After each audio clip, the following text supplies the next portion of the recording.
Hiya, welcome back to the channel. I'm having some issues with starting of the vehicle as demonstrated. Yes.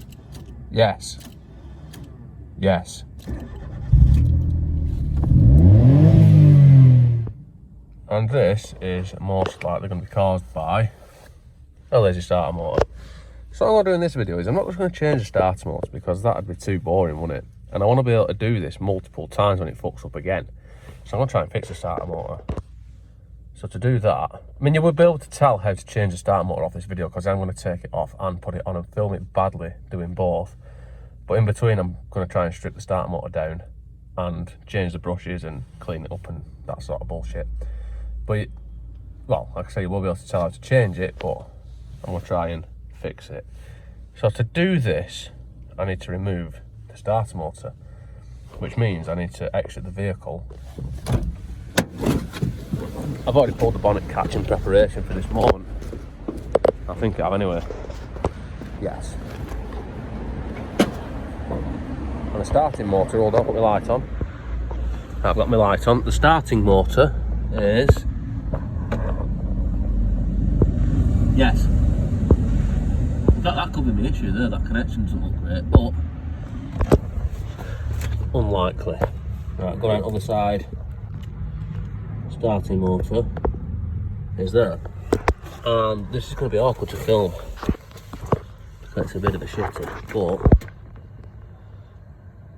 around there, it looks like something's loose actually, because it looks like there's rusty marks on it, which is usually an indication that something's loose. Around there should be some bolts holding the shitter on. But we'll have a closer look at that in a minute, but first we need to disconnect the B82 res, this nice new one that I put on recently. Normally I would say to disconnect the negative first, and the reason for that is if you touch the bodywork with your ratchet, then you're not going to weld the ratchet to the bodywork like you will do with the positive. But because I've put this shit attached to it, I don't even know what that's for, but it's for something, probably the horn. And it's got an extra nut on there, so I'd have to undo that, then I can't be bothered, so I'm just going to undo this one. Yes, it doesn't fit. Get off. Yes. Looks like I'm going to have to be bothered. So I ain't got a spanner. You know. I was trying to do this in a lazy manner. But see, I don't like stuff like that. When you've got to take a nut off to take a nut off, it fucking creams me off a bit. So I'll take this off. Yes.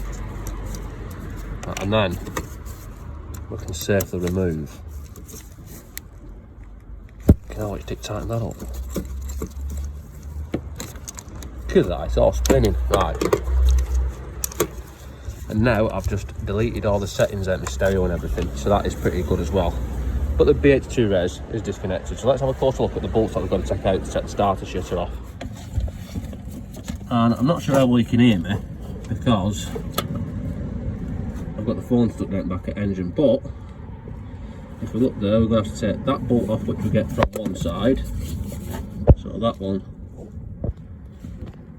I think that's about a 16 or something. I've not checked yet. Hold on a minute, what's this issue here? This doesn't look great, does it? See all that rust down there? Rust marks there, water marks. That looks like something's loose. But I'm not interested in that, I'm just going to leave it. Right, we've got to take that off. We've got to take these two bolts off. Now, I ain't got editing software where I'm any good with that. I can actually put arrows on or anything. So we'll have to take that off. Not that one, sorry. That one and that one. That one can stay on because that just goes from the solenoid to the body. We'll have to take them two off. And then there is also that right in the middle of the screen now, from this side, which needs taking off. So a bolt goes from, just to demonstrate, there's a bolt that goes in that way, there's a bolt that goes in that way, and then there's the two for the wires on the shitter. So I've no idea what size they are yet because I haven't put any sockets on them, so let's check that next. And back to this side. Right, these are for the wires. So we have that there, which just pulls off. Sort of. Yes. And then we've got another one for the control wire. It's probably a 10mm and not sure 12mm. I'll tell you that in a minute. But them two, that one and that one, put that fork back, they need to come off. And what you're going to be doing when you're doing this job is you're going to be doing it by feel, because you can't see that much, you know, you start struggling to see fuck all. And I'm not even joking, I just got my head stuck in that gap. And if I could have filmed that, then it might be worth some views, but unfortunately that's the best bit of the video and I missed it. So, anyway, now we can get to this. I've taken the rubber johnnies off, and that's an 8mm, and that one's a 12mm. So I'm just going to take them off. You don't need to watch this. I'm going to remove them and then go to the next stage. Exciting. So that is a small one. Yeah. Said I weren't going to film it, but it's too exciting to miss. Right, this is where I drop it. Ta-da.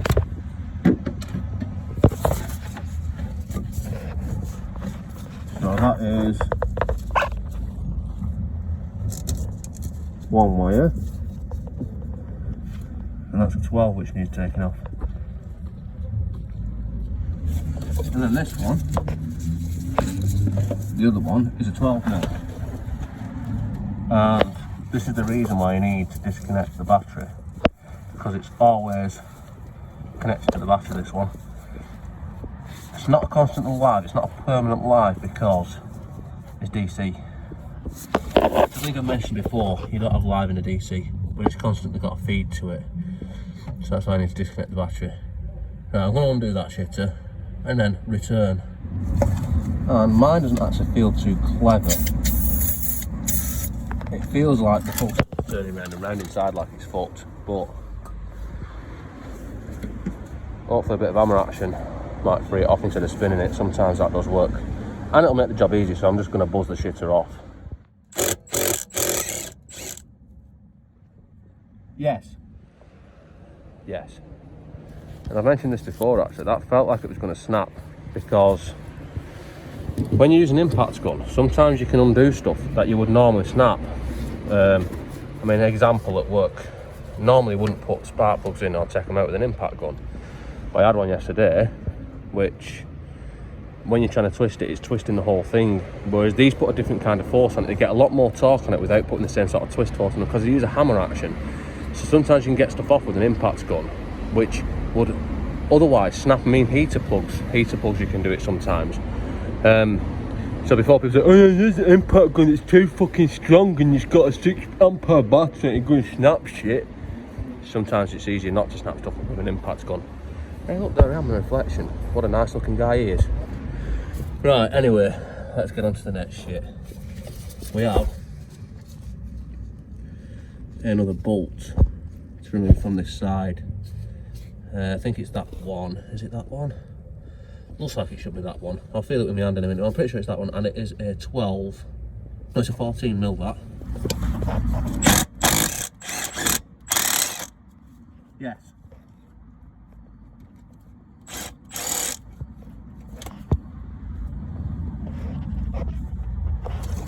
Yeah.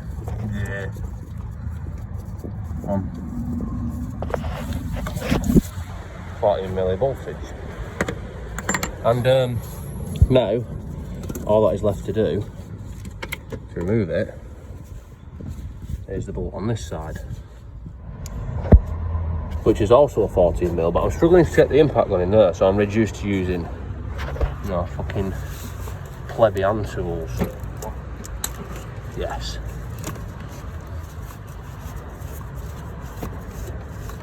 This should be the last thing holding the shitter in. That finger is tight. Yes. Yes. And this job, taking the start motor off, it's not a big deal.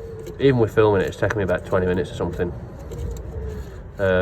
Not filming it, fucking 5-minute job, 10-minute job. Putting it back on the other hand, that could be worse. But because we haven't done that yet. Right, and this is where we find out that the starter motor, where you drop tools, the starting motor doesn't fit out of the hole, you've got to take the engine out and set the starting motor off. That'd be pretty sick. Right, hopefully, as long as I've undone the bolts right now, this should come out. Yes. Seems a bit tighter than I'd expect. Oh shit. Right, I've just been trying to give the shitter a tug and it's not moving. It feels like there's still a bolt holding it in. But I'm pretty sure that there isn't still a bolt holding it in. So this is my, or it's a tool, and the tool is, it feels like there's a bolt holding it in, but I'm pretty sure there isn't a bolt holding it in. Tool. So let's try to line this up against the starting motor down there, nice and gently, and then I'm going to hold it and I'm going to tap the end of it with the hand mule, which I need 2 hands for. I've just realised, and I haven't got another hand. Hold on. Nah, it's not going to work. I'm going to have to do this off camera. But it's moved a bit. Yes. And now it should just be a simple job of retrieving it from down here, which means reaching down for the piece and then, hang on a minute, is there still enough strap attached to that? Shouldn't be. Oh, fuck, there's something still attached to it. And there's the issue.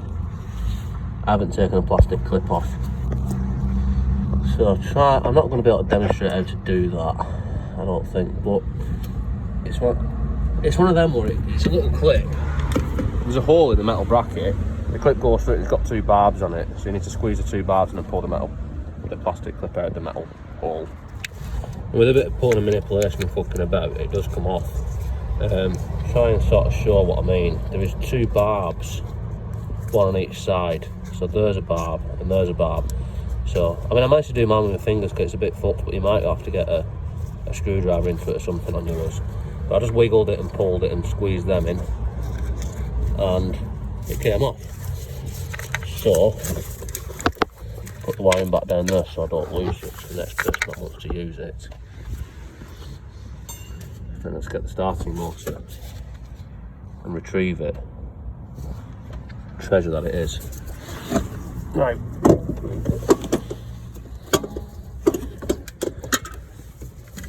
Yes. Look at that, the dipstick. Right. The dipstick is in the way,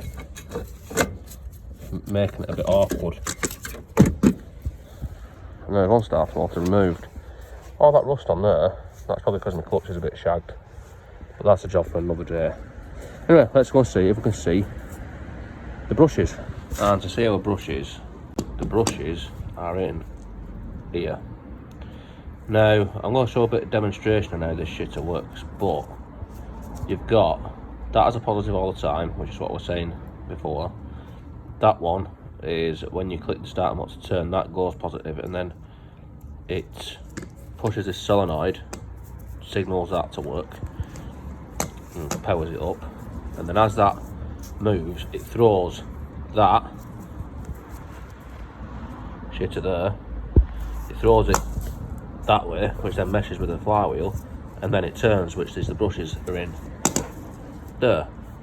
So the idea, what I'm going to try and do is, I'm going to set the solenoid off, because when it's whirring and not actually doing anything, so the solenoid isn't engaging it first. So I'm gonna have a look inside there, and I'm gonna probably have a look inside the brushes as well, but we'll see how we get on. Let's see how it works first anyway. I've got my jump pack connected, and like I said, positive, negative, and then when I join that one to the small one and give that a feed, then yes. So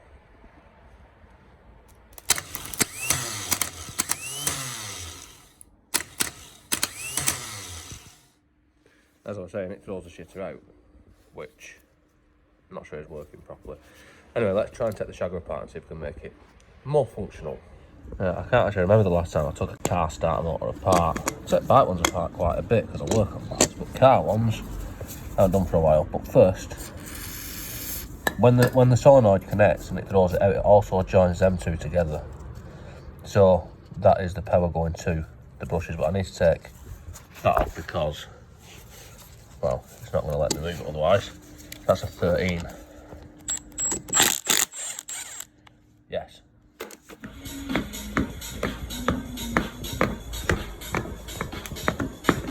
Right, so now we've got that out of the way, we can take the solenoid off. So these have got 2 Torx bits, which are T20s. They might be T25s, a bit baggy actually, but yes. And this here is connected to, as I pull that, spunks up there, you see. So that there, inside here there's a coil which pulls that. And let's see if I can clean that up a bit. Right, that makes it easy. I put one on a tripod, kindly supplied by Craig from DHR Coaches about 18 months ago. Right, inside here as well, what I'll show you is there's a little button. See that? You can't really see it because my finger's in the way, but that inside is a button, and when that solenoid pulls, it also pushes that, which is what joins them two together. So next step to the shitter is we need to take them out because the brushes are in there. So take the brush cap off and hopefully that should fall apart without losing any bits. Right, so there's the brush cap, which thing is, when I take this apart, this is going to be quite sick because I'll try and demonstrate something here.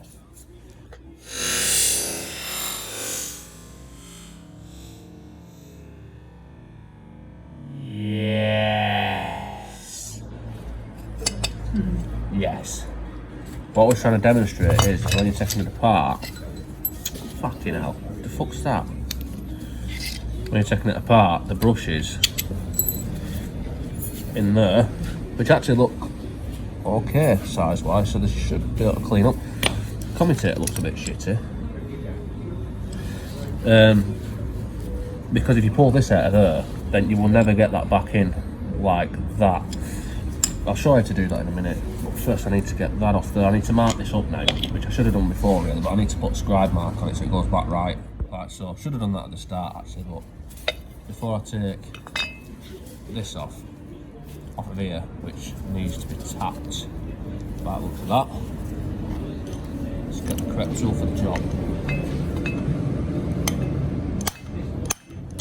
Yes.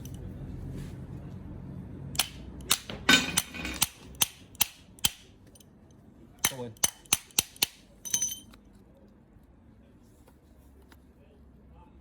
Right, so this is our brushes, which I was trying to show before. They're a bit worn, but I haven't got any new ones, and I've seen worse. I reckon I'll get away with them. So all I'm going to do, effectively, is to clean everything up, and to clean that commutator up, because that doesn't look too clever. So yeah, I'm just going to go through it and clean everything up. So first, I'm going to blow everything away with airline and lose all the bits. Right, so as far as all these bits go, I've just given them a quick clean with a bit of brake cleaner, funnily enough. It's a brake, innit? The commutator though, put it in a lathe. I'm just gonna do this until it's shiny.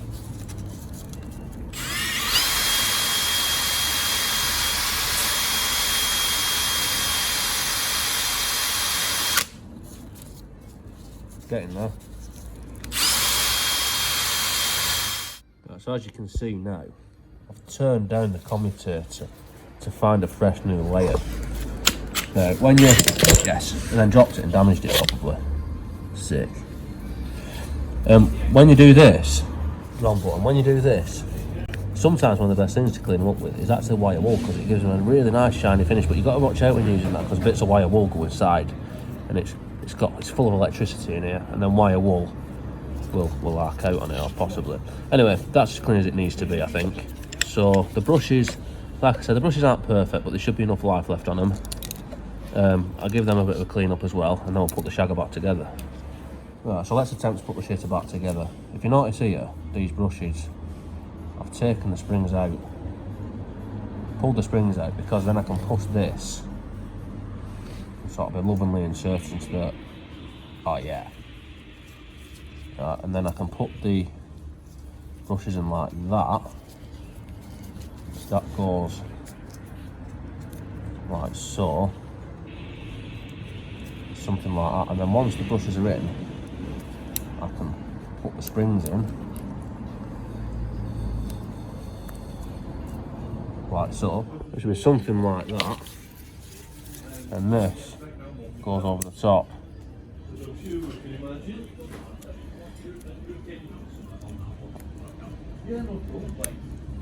Like that. Right, so now I can put the, make sure that this is all lined up. Excitingly, yes. And what you need to be careful of with this is when you're putting this back in is the springs don't fuck off. Because there's a good chance that'll happen. Right, so now the brush cap. Before you put that on, I'll put a bit of grease on it there to make sure it's nice and lubricated. And then I've got to gently, yes.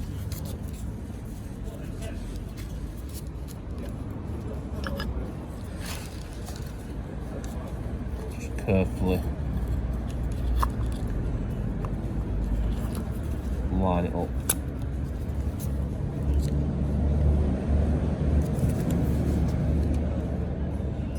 Yes, it's all come apart inside. Yes. Right, so after attempt 2, and we've lined the marks up, so it's the same way around. Even though you couldn't really put it the wrong way around because of that, it needs to line up to that. Anyway, that's that bit together. So then we also have this shitter to go on. So when this goes back together, look at the orientation of it. That's going to go like that. So that goes in there like that. So it's going to go something like that ish.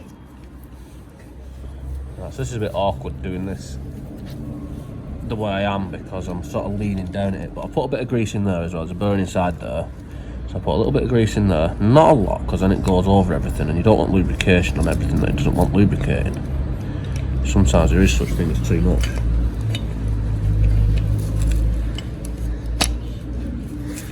So now the markings should line up again. There is some markings somewhere. The fuck are they? Shitter.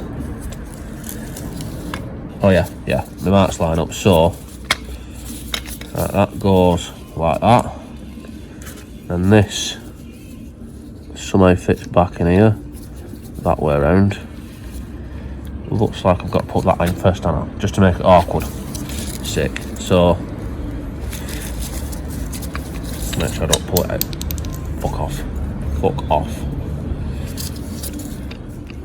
Motherfucker. So I've got to put this in, which by the looks of it you have to have it sort of half apart. So if you put that together it won't fit in, but if you've not got that there then you can't put that into there. So you've got to have it sort of half balanced as such, if that makes any sense. So there probably is an easy way of doing it, but I don't know of an easy way of doing it yet.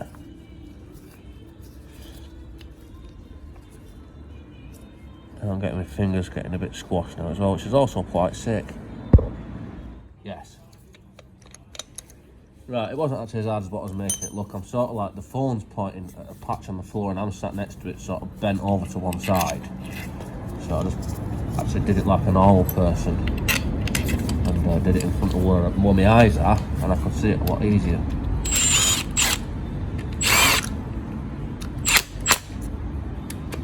Sacrifices that those professional YouTubers make to make just awesome content.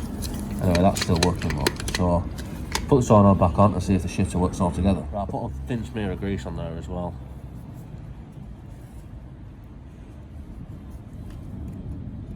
This should be easy now.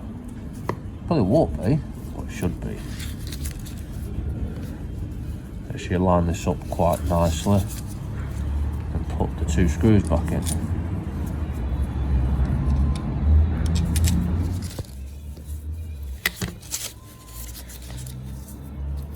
Like that.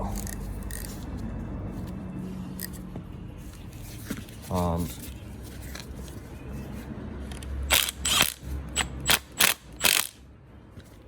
see a moment of truth if it works. Moment of truth. Yes. Well, it works. It still works. I don't know if it works any better, but it's still working. It does seem, I'll have to compare the footage to before, but it does seem to be throwing the solenoid out a bit harder now. Which I think was the initial problem. I think the dirt in there was probably the thing that was causing an issue, but we'll find out when we put the shitter back on the car. Which is a reversal of taking it off, as you might imagine. Give it a bit of a going over with a wire brush just to make it look like a brand new sparkly one. You know, because down the back of the engine it will get viewed by multiple people. Right, so what do I need to put it back on? Some sockets. I think that's it. Can't remember using anything else.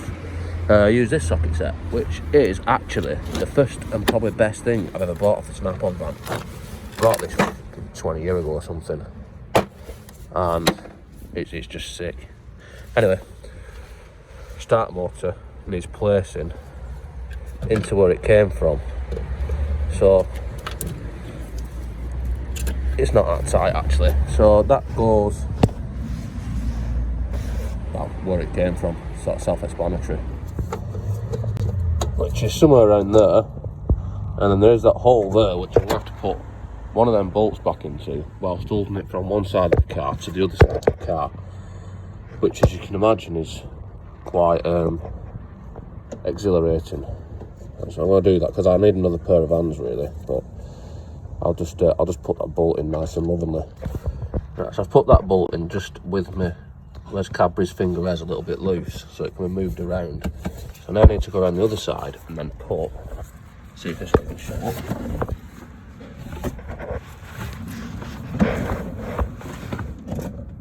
That bolt in. No, sorry, that's not one, is it? I can't see it. But there's another bolt underneath. See if I get another go. Yeah, is there? That bolt in. I need to sort of hold the start motor and wiggle it as I put it in to manipulate the shitter into place. Something like that.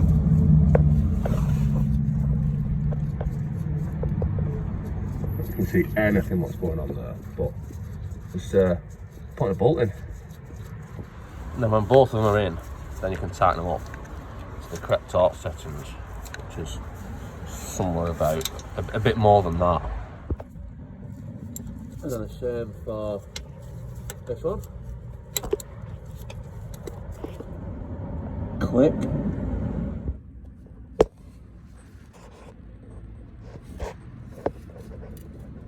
Now put this back on it, hold the wires somewhere near where they need to be, and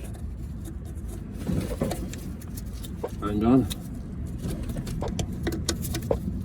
And when looking in these situations, sometimes it's better just to close your eyes and do it by feel.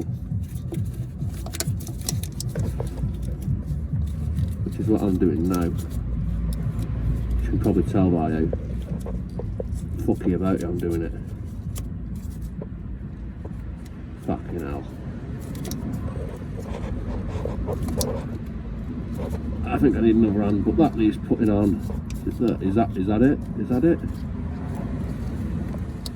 Is that correct? Doesn't feel correct. What a fuck up. How the fuck? Hang on. Yeah, it's there. Yes. And then we'll just put the nuts on, which I'm just going to do. I'm going to film that because it's easier if I'm doing it with two hands. Right, so everything's back together, everything's tight, rubber johnnies are back on, and now it's just time to connect the battery up and try it. Yes. Just tighten this up so it works